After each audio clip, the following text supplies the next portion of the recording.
Hello friends. आज मैं आपको बताऊंगा कि किस तरह हम पढ़ाई में मन लगा सकते हैं और हम ज़्यादा टीवी देखने से और मोबाइल देखने से हमारे सिर दर्द क्यों होने लगता है, इसके बारे में मैं आपको बताऊंगा। ये मेरा यूट्यूब चैनल है क्वालिटी मोनू, इसे ज़रूर सब्सक्राइब करें और लाइक करें और कमेंट करना ना भूलें। तो चलो मैं आपको बताता हूँ।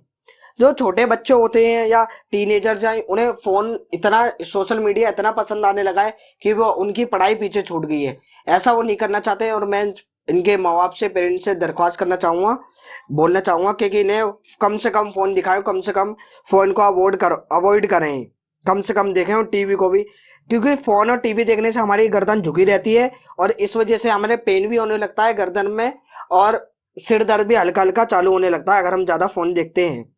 और टीवी भी देखना ही एक, ज्यादा टीवी भी नहीं देखना चाहिए और थोड़ा दूर से देखना चाहिए।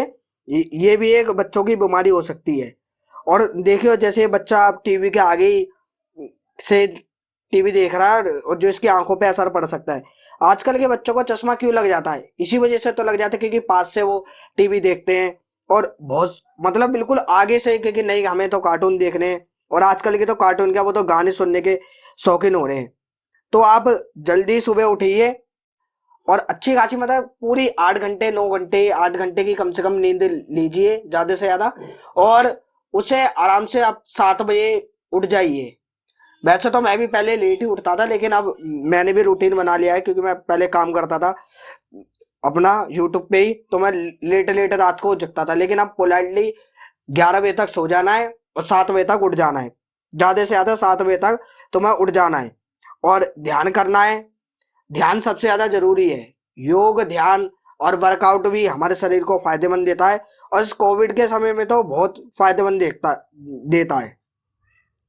और आपको मूवमेंट भी करने चाहिए, आप खेल कूद के लिए बाहर भी जाना चाहिए। चलो अभी तो कोविड चल रहा है, लेकिन फोन वोन ना देख के आपको बाहर थोड़ी एक्टिविटी भी करनी चाहिए, तभी आपका शरीर स्वस्थ रहता है। और फोन में लगे लगे घर में पड़े पड़े आपको थोड़े ठंडी हवा भी, घूम सुबह सुबह जानी चाहिए, घूमना चाहिए, वर्कआउट करना चाहिए।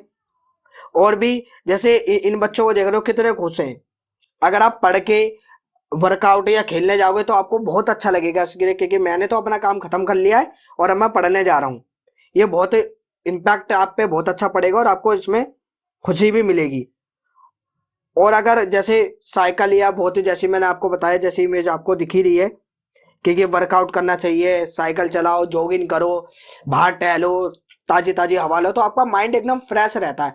आप उठ रहे हो 10 10 11 11 बजे, तो आपका माइंड भी सोता हुआ रहेगा।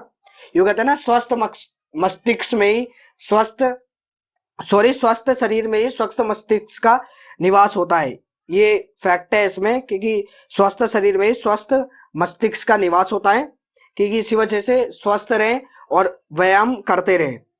और जैसे ही 21 जून को 2020 को हमारे अंतरराष्ट्रीय वो बनाया गया था दिवस, जैसे वो सॉरी 19 की बात है शायद, ये 14 की, लेकिन मुझे मुझे ये पता है कि अंतरराष्ट्रीय दिवस 21 जून को मनाया जाता है। जैसे हमारे प्रधानमंत्री श्री नरेंद्र मोदी, इन्होंने बहुत वो दिया महत्व, क्योंकि योग हमें करना चाहिए। जैसे आप देश की बच्चियों को देख रहे हो, ये ध्यान में बैठी हुई हैं।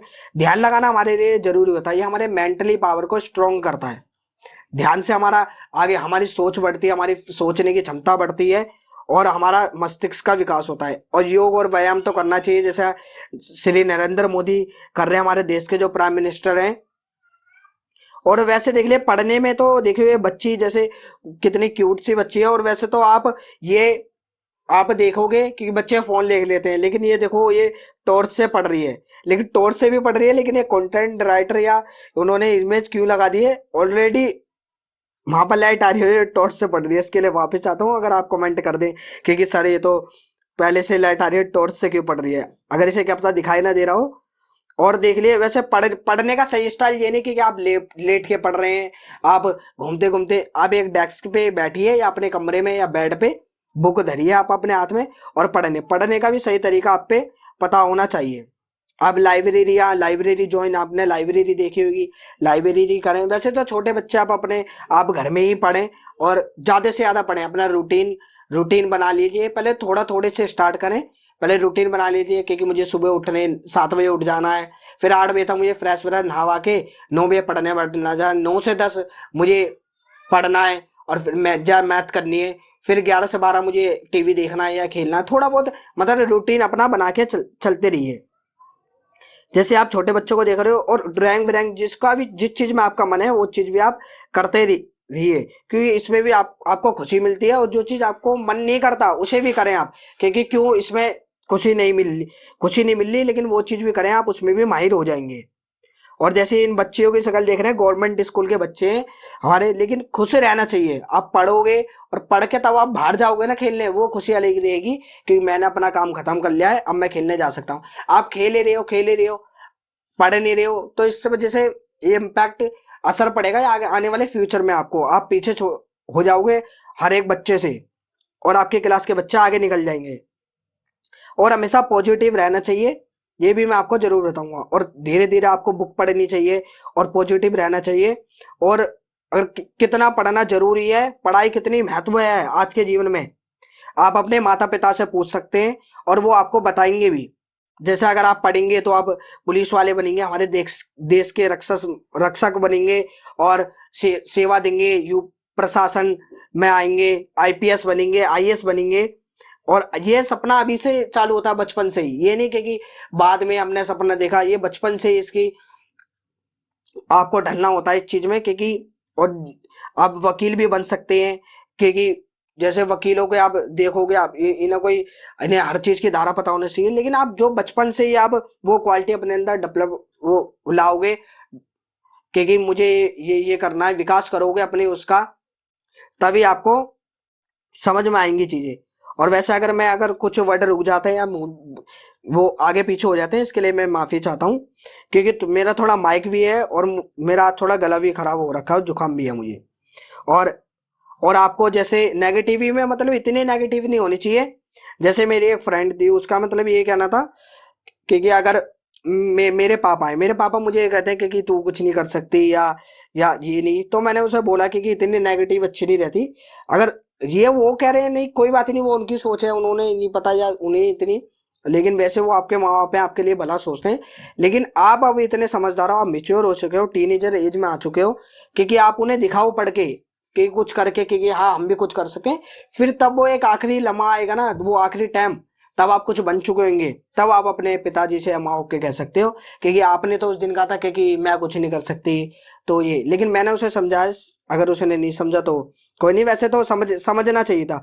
और एक मेरा एक और फ्रेंड है, उसने ये कहा था कि मैं पढ़ाई नहीं कर सकता, वो 10th क्लास मतलब जूनियर ही रहा है, मैं दोस्त ही मानता हूँ उसे, और 10th क्लास वो फेल हो गया है। तो फेल सफल सफलता ही तो असफलता ही तो सफलता की पूंजी होती है। मतलब उसे लगा कि मैं फेल हो गया, मैं कुछ नहीं कर सकता।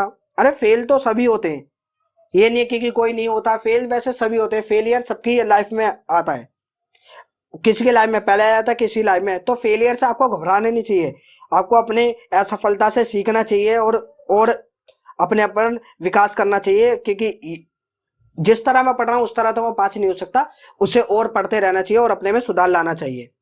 और भी अगर जैसे वीडियो अगर आपको पसंद आई हो तो हमारे यूट्यूब चैनल को सब्सक्राइब करें। तो मिलते हैं ऐसी अगली वीडियो।